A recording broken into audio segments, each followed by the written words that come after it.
Bonsoir à toutes et à tous et bienvenue au journal des régions direction les collines où les membres de la conférence administrative départementale et du conseil départemental de concertation et de coordination ont tenu leur rencontre annuelle au titre de l'année 2024.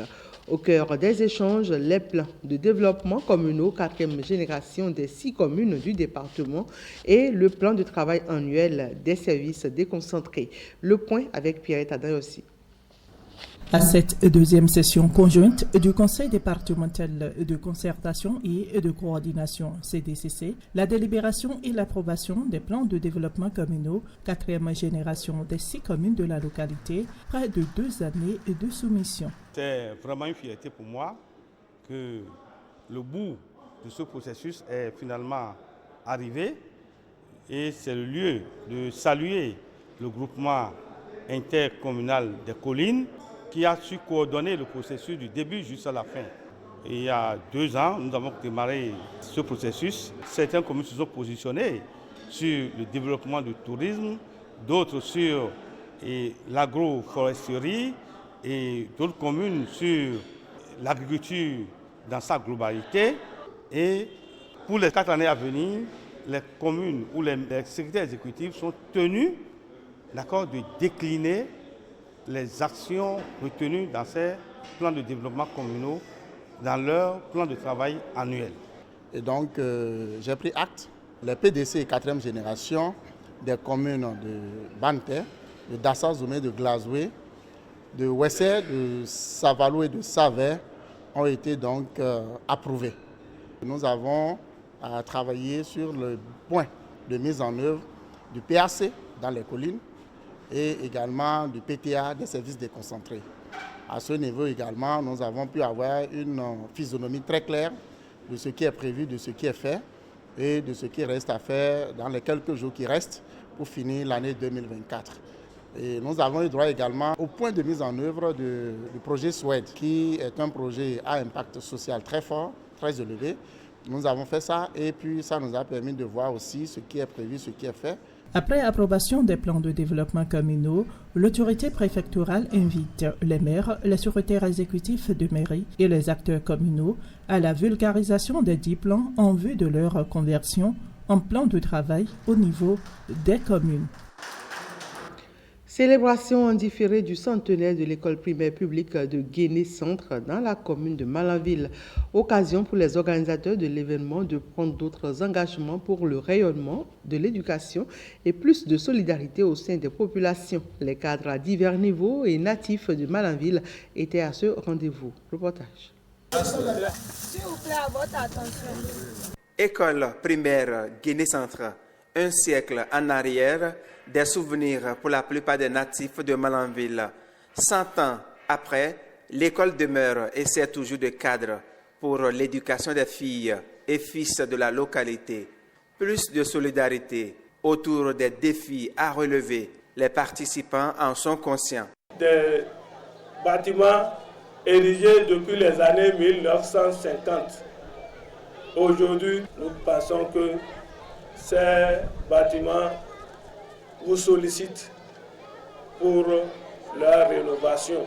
Nous devons comprendre que la célébration de la création d'une école est d'un grand intérêt pour cultiver la paix et renforcer la cohésion sociale à travers les retrouvailles. C'est la marque de la solidarité qui fait que nous sommes là, ici aujourd'hui. Et mon souhait, c'est que nous puissions tisser ces liens de solidarité davantage. Que nous nous tenions la main dans la main pour le développement de notre chère commune. Et que tout ce qui doit nous diviser soit banni, mais tout ce qui va nous rassembler soit renforcé par la force divine. Vous avez parlé des bâtiments. Il reste aussi la clôture, parce que c'est situé au bord d'une voie principale et que les petits-enfants qui sont dedans puissent fréquenter l'école en toute quiétude. À tous ceux qui ont contribué à bâtir cette école, merci. Et à nous, élèves d'aujourd'hui, continuons à faire rayonner son nom avec fierté et à honorer l'héritage de ceux qui ont fait de cette école un lieu d'apprentissage et de vie. Les réjouissances populaires et luttes traditionnelles propres au Dindikanda sont au menu des festivités. De l'eau et de l'électricité pour le CEG Sonon, dont de l'ONG Sompe Kids et la fondation EDF, une mini-centrale énergétique solaire et un château d'eau dominent désormais la cour du CEG Sonon, dans la commune de Perere. La remise officielle des deux infrastructures a eu lieu dans l'enceinte du dit établissement. Reportage. Les collégiens et l'administration du CEG Sonon dans la commune de Perere sont aux anges. La raison, une mini-centrale solaire d'une puissance de 10 kW au profit des apprenants, plus un château d'eau de 4 mètres cubes en partage avec la communauté. Un geste de l'ONG Sompe Kids et son partenaire, la fondation EDF. Et ils nous ont demandé, ça a pris du temps. On ne s'est pas fait comme ça, comme en magie. Et ça a pris du temps et ça a été fait. Parmi les gens qui m'ont demandé, il y a un grand ici. J'aimerais tous qu'ils soient les numéros 1 et qu'ils viennent à son petit. Nous allons faire des élites de ce pays. Ah oui, bien sûr. Cette valeur, c'est que quand tu aimes, tu donnes et tu ne comptes pas. Je tiens à rappeler que ces infrastructures représentent une opportunité unique pour les élèves de ce collège. C'est une invitation pour chacun d'entre eux à redoubler d'efforts dans leurs études. Vous avez aujourd'hui les outils nécessaires pour réussir et il vous appartient de les utiliser à bon escient. De ces joyaux, les bénéficiaires ne peuvent que s'en réjouir puisque finit la course contre le soleil et les longues périodes de cours sans la moindre goutte d'eau. Nous, élèves de ce collège, n'avons plus de mots au superlatif pour exprimer notre gratitude envers la fondation EDF, à l'ONG Sompe Kids et surtout envers M. Peter King pour ces joyaux réalisés sans condition. Nous allons en faire bon usage, les léguer responsablement à d'autres générations. Ce collège, vous avez déclenché le développement en le rendant autonome en énergie électrique et en eau potable. Mon très cher donateur, M. Peter King, tout mon souhait est que vous ne nous lâchiez pas en si bon chemin. Un laboratoire, une bibliothèque, des toilettes modernes sont entre autres doléances émises par les apprenants et les responsables du CEG de Sonon envers les bonnes volontés. L'église de Pentecôte a tenu sa convention annuelle sur le thème « Tenez-vous prêts car Jésus viendra à l'improviste ». 3 jours de communion marqués par des chants, des danses et des actions de grâce. Christelle Tongodo pour le reportage. Durant ces 3 jours de communion spirituelle, des fidèles venus de plusieurs régions se sont rassemblés pour louer, prier et méditer sur l'importance d'être prêts pour le retour du Christ. Alors nous pouvons retenir de ce thème que le Seigneur est en train de vouloir attirer notre attention sur son prochain retour. Parce que nous vivons un temps aujourd'hui où le monde est entièrement bouleversé et il faut que les enfants de Dieu soient conscients tout au moins du retour prochain de leur Seigneur. Le thème nous appelle à la repentance et à nous préparer pour l'avènement de Jésus-Christ. Ce qui est le but même primordial du vrai chrétien. Un moment intense de foi et de renouveau spirituel pour tous les participants. C'est une convention que nous avons démarrée depuis 3 jours et aujourd'hui c'est l'apothéose. Et le message de ce matin nous interpelle tous, que ça soit apôtre, que ça soit pasteur, que ça soit fidèle, que ça soit enfant, que ça soit maman. Nous semblons l'oublier, parce que le bientôt tarde, selon certains, mais par ce thème-là, du nord au sud, de l'est à l'ouest, le Pentecôte, par son exécutif, a voulu rappeler à tout chrétien de vivre comme étant le frère de Jésus, sa sœur ou encore sa mère. Déployez-vous pour mener une vie digne de votre vocation. C'est le thème de l'année 2025. Un thème qui invite les fidèles à vivre pleinement leur foi et à honorer leur vocation chrétienne. Convention internationale de l'Église Pentecôte de la foi du Bénin, édition 2024, c'est à Dogbo, dans le département du Koufo, que les fidèles de cette église se sont donné rendez-vous pour communier avec le Seigneur. Des retrouvailles spirituelles cette année placées sous le thème de la noblesse à la bassesse. Pour le reportage. La noblesse et la bassesse, c'est autour de ce thème que les fidèles de l'église Pentecôte de la foi, venus de tout le Bénin, ont cette année passé à Dogbo les 48 heures de connexion avec le Seigneur. Nous bénissons le Seigneur pour la tenue de cette grande convention. Nous avons réuni plus de 30 000 personnes. Ce que Dieu veut pour son peuple, c'est d'avoir un changement de vie pour quitter la bassesse pour la noblesse. Nous souhaitons tout le meilleur à toute l'église de Pentecôte de la foi et prions à ce que l'année 2025 soit l'année de bonheur pour tous nos fidèles. Des heures de louange, d'invocation, de prédication qui se referment avec la consécration de 15 pasteurs et d'une quarantaine de pasteurs adjoints. Ma prière pour eux, c'est que le Saint-Esprit leur accorde toute l'onction pour réussir la tâche nouvelle qui leur est confiée. Parce qu'un nouveau positionnement, on attend un nouveau rendement. Celui qui est noble, c'est celui-là qui se démarque par son comportement. Le pardon qu'un simple humain ne peut pas accorder, lui l'accorde. Et que 2025 soit une année de grand positionnement selon le thème. Les nobles sont toujours ceux-là qui connaissent du succès. C'est une organisation extrêmement bien faite à tous les niveaux. Et puis le message que je transmets, c'est que le monde a besoin de l'espérance qui nous vient de Jésus. Et le fait de mettre sa confiance en Dieu, les pasteurs ont une charge assez lourde aujourd'hui.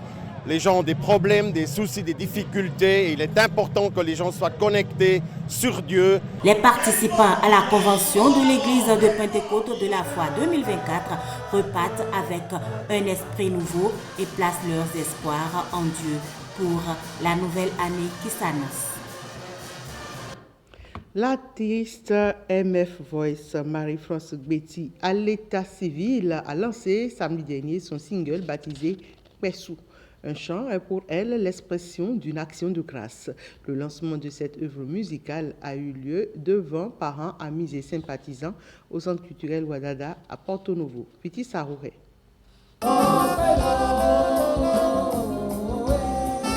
MF Voice, la nouvelle voix montante de la musique béninoise, sur scène au Centre culturel Wadada de Porto Novo. Marie-France Audrey Serho Gbeti, à l'état civil, lance son single baptisé Pessou. Le sens de sa musique est de faire briller l'amour et la foi dans le cœur des gens. Pessou, son premier chef-d'œuvre dans l'univers musical béninois, est l'expression de sa reconnaissance au divin. Pessou signifie il est bon de rendre grâce.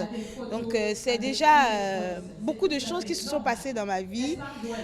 Dans ces choses, j'ai trouvé une main qui est la main de Dieu, qui m'a vraiment soulevée, qui m'a aidée, et je me suis promise de remercier l'Éternel par mon premier chant qui va sortir et de le mettre toujours présent dans toutes mes activités. C'est un chant qui parle d'action de grâce, de toutes les merveilles que Dieu a créées dans la nature, qui m'inspire en tant que chanteuse, qui m'apaise et qui me donne la joie de vivre. Tout son parcours l'a prédestinée à la musique. Choriste dès sa tendre enfance et lauréate des concours de chant comme Podium Vacances et Star Vacances, où elle remporte respectivement le 3e et le 1er prix. Devant les spectateurs au Centre Wadada, MF Voice revient sur les interprétations musicales qui ont fait sa renommée à ces concours.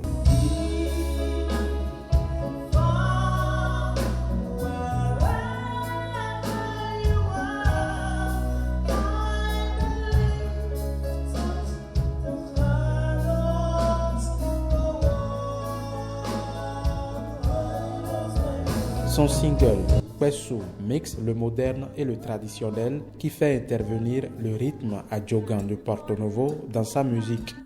MF Voice entend faire connaître les rythmes et sonorités du Bénin à l'international. Elle annonce la sortie de son premier album pour 2025. Et c'est tout pour ce 19h. Merci à toutes et à tous de l'avoir suivi.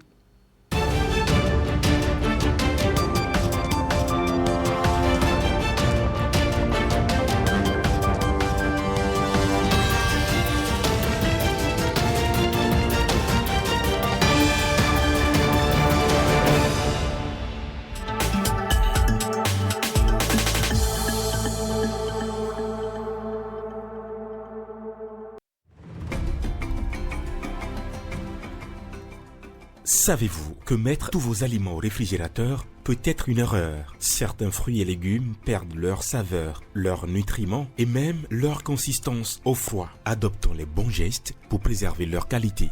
L'avocat, il perd sa bonne maturation au frigo. Le bon geste, placez-le dans une corbeille à fruits. Les tomates, le froid détruit leur composé aromatique. Le bon geste, gardez-les à l'air libre et à l'abri de la lumière. Les bananes, elles s'oxydent et noircissent. Le bon geste, conservez-les dans une corbeille, loin du soleil. Les oignons, ils flétrissent et transmettent leur odeur aux autres aliments. Le bon geste, stockez-les dans un endroit sombre et ventilé. Et les herbes aromatiques, pas de frigo, placez-les dans un verre d'eau sur le plan de travail pour qu'elles restent fraîches et savoureuses. Certains fruits et légumes n'aiment pas le froid, conservez-les à température ambiante pour préserver leur qualité. Les bons gestes, c'est du goût et de la santé. Ceci est un message de l'Agence nationale de l'alimentation et de la nutrition, ANAN. Comprendre pour agir en faveur de la nutrition.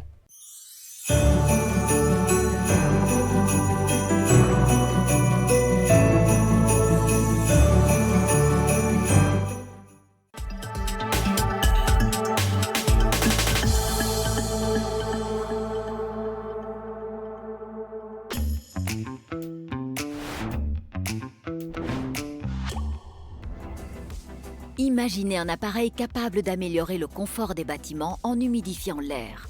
Le tout sans utiliser trop d'énergie. Eh bien, cette technologie existe et elle fait du bien à la planète. Pour le confort et la qualité d'air dans un bâtiment, on contrôle à la fois la température mais aussi l'humidité de l'air.